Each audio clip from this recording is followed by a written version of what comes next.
Hey everyone, how you doing today? Thought I'd just do a general update today and show you a couple things I've been working on and a couple things that got released. In case you didn't know already, just a little recap on this thing. I showed this in a video last week, and I was having trouble with its flight performance, and it was kind of rectified. And it was rectified in a fairly easy way, and it was using different thrusters essentially. So a lot of these regular old medium thrusters I had in here were replaced with advanced medium thrusters, gave it a little bit more performance points. The biggest change, though, was actually done in its main drive thrusters and its strafing thrusters. So this big one here with this big metal thing coming out the end actually helps the ship turn a whole lot more than the same version I had there before. I had the version without the big metal thing on the end, but this one really gave it a lot more stats with turning and everything that I was lacking on the ship. So keep that in mind. I didn't really realize there was that big of a difference between the one without the ring on it and the one with the ring, but the one with the ring, you fly, your turning's better and stuff like that. So the same thing was actually done to these thrusters down over here too. So pretty much everything stayed the same on it. It's just the thrusters got replaced with different models, and that brought the roll up to 68, which is a lot better than it was before. 55 on yaw and 75 on pitch. Now I also, when I released this, it's called Skaar Saber here, but it's the Skaar-Buzzsaw on the workshop. And thanks for the name. I did use that from comment suggestions there. I did equip this with 4 Gatling guns, and it's got the 4 minigun turrets, but it has a CPU available to add up to 8 plasma launchers on here. So you got 8 open gun mount points, and or you could run like 4 rail and 4 laser. I think how I'm using it in game. The 8 plasma, I think I would like it better. It's destructive. It's not as precise, but it certainly does a lot of damage pretty quickly. So that's kind of what I like to do, blow things up. So you can add like 8 plasmas or those other weapons, any combination of plasma, rail, or laser, without upping the CPU or adding more generators or anything like that in it. In the back upgrade room, pretty much the same as before. I did take the warp drive out of it. Like, I didn't really want a warp drive in this particular ship either. I really don't warp SVs around very much. So it's just more room for upgrades, and it had some already. You could add a couple more advanced generators, some small shield parts. Well, the only shield parts actually for SVs. Another 1x3 generator, and if you're not running warp, you got a lot of room to add a whole lot more parts in there. Really soup up the shield or CPU and give it some better guns and stuff like that. So it's optional on how you want to do it. So the next thing I've been kind of messing with here is Skaar modules, and this is something I need to get caught up on. So this was that original test module I made when I started building the ship and put in the module bays. I may actually get this out to the workshop here at some point in time after I finish it. It obviously needs to be textured, and I'll probably do some block changes and dressing up in places. But it's 63 grow plots. It has 6 solar panels. It would have, of course, food processors and fridges in it, stuff like that. But yeah, I may get this one out to the workshop at some point here. I don't think it's super beneficial to the Megalodon because it's got so many available farm plots already that why would you really need this? But for future Skaar creation, it might come into be a lot more needed on. So, and it's something I've been thinking about too. I was kind of asked if I could, modify this ship to add more module bays, and I was like, no, I really can't do that. That would be, oh man, like stretch it out, add more. It's like, not on this one.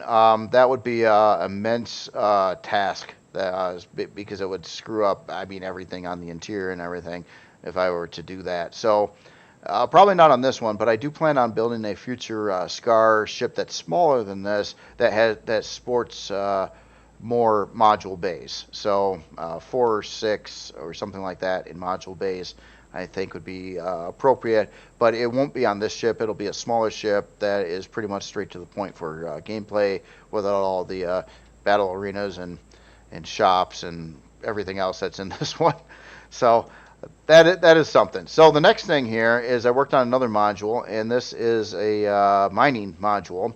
I'm trying to get this with everything that I would want in it for gameplay. So right now it's got 8 mining drills. It is technically possible to get 10 in here, but I don't like the looks of it. And I don't really care about the extra 2 mining drills that much. I don't think it would make that big of a difference in your mining speed having 2 more, but I could run 2 like through. Not really. It would require a lot of it would create a lot of problems. So I'll just keep it with 8 mining modules on this one. It does have 6 minigun turrets on it. It does have a warp drive, and it does have a full-size shield. A couple generators in there. It does have 2 320k storage bays. Let's see what else do we got in here. 4 small constructors, a couple extra boxes, and Wi-Fi, and does have a Pentaxi tank out back there somewhere. And it's just running a 14k ammo box in here. I think this would work out. It's got a small airtight cabin on the front. This back area is not airtight. I'm not really too concerned about making it airtight either. I don't like some of the things I got going on here. I hate having this. I wanted to put some blocks over the top of the warp drive, but I simply can't, or it won't function as a module, because even a thin block up there would disrupt it from docking into the module bay. And that's kind of the problem with this size module. It doesn't give you a lot of leeway on this stuff. Now, one feature that this thing is lacking that I really want it to have, it does have long-range radar too, is it doesn't have a multi-turret. And my ideal spot on where I was going to slap that in is right over here. I was going to put in a retractable multi-turret. These are just steel blocks right here. But I can't because of the collision problem with retractable turrets. In other words, if I put that there, even if it's retracted, it still can't dock into the module bay because it doesn't update the collision when it's retracted. Never has since they were introduced to the game. Not sure why, but never worked that way. So can't really do that. My only real option to add a multi-turret to this would be to replace this bottom one here and put it there. I don't particularly like it, but it would work, I suppose. If you were going to fly up to something you want to salvage, say I wanted to salvage a Megalodon here, then I would have to pull the front end up a little bit like this when I pull up to it, and then get into the turret, and then you would have this turret upside down, of course, but you'd have your range and be able to salvage that kind of still on the front side of the ship. But ideally, of course, I would like to have it here, but can't do it. Can't do it. Just not enough room to pull that off. I can get away with it on the bottom because there is landing gear that come out here, and there's no floor on these module bays, so it can stick out the bottom a little bit. But other than that, this thing does dock up just fine. And I kind of like this interior layout better than the first module I did. The way the door and stuff is connecting, I think it's a little bit better. I'm not trying to be super accurate with this dock here. Come on, there we go. Okay, so yeah, we are docked up, and it works out pretty good with parking in here, and you can walk right out, and everything should be fine. So that's where I'm at with that. So the last couple more things. This was kind of discreet, but I did get the vanilla version of the Megalodon to the workshop. It is only accessible, however, by going to the Megalodon post, and there's a link in there to it. I did this one a little different than I've ever done before, and I have this as unlisted. So it's completely accessible by everybody, but it's not going to show up unless you catch a link to it, and that's the way I set that up. So I had to make a lot of changes to this thing to get it vanilla compatible. I had to do some things I really hated doing, like redoing all the storage in it, getting rid of all the graded windows that I had in here, or the shuttered windows, and put in good old school glass, because the shuttered windows, the airtight versions in vanilla, are not see-through, which totally destroys the point of them being windows in the first place. What kind of windows can't you see through?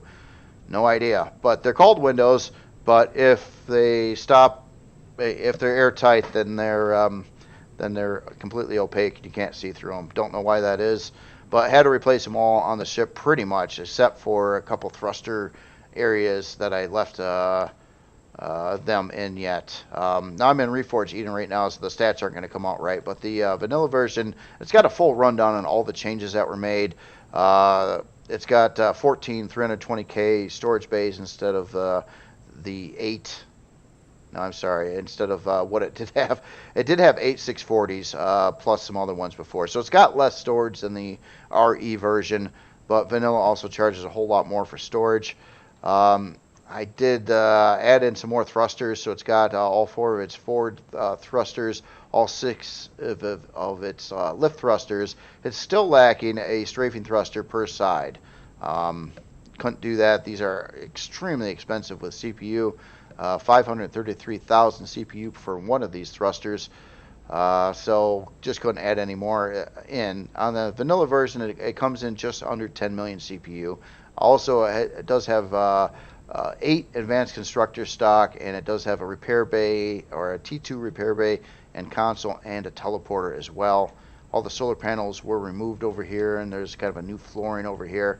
The only thing that really sucks with all this is so much of the ship in these rooms were made to hold Reforge Eden parts that just simply do not exist in vanilla. So like, especially like going down this side of the ship, like every one of these upgrade slots is for something you can't do in vanilla. So it's just kind of wasted space, and there's just rooms and rooms and rooms of places to put parts that there's just no parts that exist anymore. So you know, it's a side effect of doing the vanilla translation. But anyway, it's out there, and if you go to the Megalodon, the regular one on the workshop, it's got a link straight to the vanilla version with the rundown of all the specs. So the last thing I was doing is messing around with structural frame blocks in Reforged Eden here, and that's what this thing is over here. Kind of a sample test. So if you don't know what I'm talking about with structural frame blocks, I'll show you where you find them. If you're in Reforged Eden and you go to the block menu on either CVs or SVs, you'll see sets of these guys over here. They come in steel, hardened steel, and combat steel. And what they look like is they're a set of 1x3 angled blocks or wedge shapes that kind of work together and fit together. So you can do more aggressive angling than you could with the standard blocks and go beyond that 22.5 degree angle range. Which is pretty cool. So almost this entire creation over here, or the kind of a test sample, was built with structural frame blocks. Now there are some side effects to these structural frame blocks too. Number one, you can't texture them. So if I were to come up here and say I want to texture that with that, no, doesn't work. The only texture available is what they show up in, and that is kind of a smooth metal.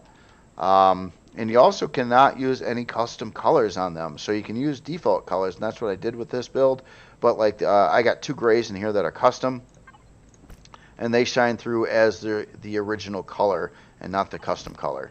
So that is those are the 2 side effects. Now they have been improved since the last time I looked at them though. Before they had some light UV problems, or some of them did at least. And then, of course, they just had the smooth metal texture, which is pretty random, where you'd have jiggly lines that go nowhere and stuff like that. That's all been cleaned up, though. I was pretty impressed with that. So at least when you do place these, obviously you can't texture these, but they do come out in kind of a smooth line format, the way you're seeing on this creation. I didn't do any texture work on here at all. And so it looks all right, but it allows you to do some really smooth angles that you could not do with the regular blocks. Like over here, you're looking at kind of a combination of 3 different wedge sets here in this new format. So you've got like a 1x3 wedge set here, and then you got a 2x3 wedge set here, and then a 3x3 wedge set over here. I kind of put them all together to try to make the really smooth looking kind of roundish curve kind of thing. And yeah, it actually works out. It's they're quite usable if you at least allow a couple default colors in your palette to be used with them. If you have all custom colors like I typically do on creations, then I couldn't really use these blocks at all because they don't respond to custom colors. And maybe that'll get improved someday. I don't know. Maybe the creators of Reforged Eden just don't have access to do that, which is a very strong possibility. I'm sure they would like them to be able to be textured and colored just like any other blocks in the game. But I don't know. Anyway, it's definitely an improvement from where they were when I first looked at them a while back. So I think they're kind of usable as long as you follow those rules, and whatever you make is probably going to have to be at least partially smooth metal type of creation. So if you try to do if I try to use this on a Skaar build, I couldn't do it, or a Creel build or anything like that. The only thing I can really get away with is something pretty basic, white, gray, black, default color palette kind of thing, which can work. And the whole reason I did this is I was thinking about a Star Citizen build, one I would like to try to do because I think it's really, really cool, but I'm scared to death of it, and that is the Hercules in Star Citizen. It's got really aggressive angling on it. I don't think I can pull it off. I can try to build something kind of like it, but there's no way I can hit the angles and stuff that are going on in that ship. But this could help. If I use structural frame blocks, I could get it a little closer, and that's kind of why I wanted to see how they're going to work out with something. Now, as in what I've got going on here, I'm not sure what this is. It was really just intended to be a test of the blocks, but it could be finished up into some kind of SV. I just don't know what the SV would do or why is the problem. So I don't know if I'm going to continue with this one or not. It's not. I think it could look good, especially if I put more time and effort into it and finish up the rest of it and try to get some neat looking things on it and stuff like that. But it's kind of big for an SV, and again, I got problems with stats in the game. I don't know what to do with a bigger SV. I don't really know much what to do with SVs in general. They small combat SV that's relatively inexpensive, like what this one was kind of meant to be. I can see that, for earlier game POIs and stuff like that. As in mining, yeah, starter SV miners I think are a pretty good functional idea. Something that I could definitely see being used in gameplay. However, I got to say, even any CV with a mining turret on it even is a lot faster at mining than a SV. So honestly, the only place I really see a role for SV miners, at least unless you have to go to planet side to mine, and there are caveats in Reforged Eden where you really need a more beefy SV miner to go to certain planets, more of a mid to late game kind of thing, to get certain resources that you couldn't do with a CV miner. So there is purposes for an SV, but for one this size and this setup, I really don't know what to do with it. If it were to be something like a combat build or something like that, it would, due to its size and everything, it would probably need a lot of thrust power, and then of course a lot of CPU, and then to get enough guns to make it worthwhile on there, it'd probably need more CPU beyond the Core 9 setup. And then it would be super expensive, and then it's like, why would you even do that in the first place? So that's kind of, logically speaking, if you're just going for artsy stuff, that's fine. SVs can be one of the best looking creations in the game due to the block size and stuff like that. But as in their function in the game, really, I just miners and I guess relatively cheap combat ships. If it was any more too much more expensive than this, you could bring in a CV that could do your POI combat even on the surface for cheaper and a lot better job. So I don't really see the point really so much with that, unless it's pretty inexpensive. And that was something I brought up before too. I just think that to make SVs more worthwhile in game, especially for roles of combat or even storage, which they're really not very good at all,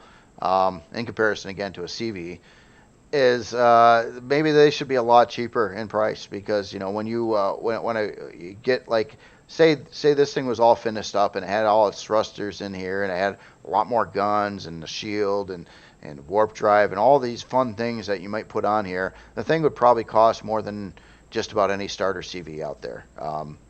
And the starter CV is going to be way more bang for the buck.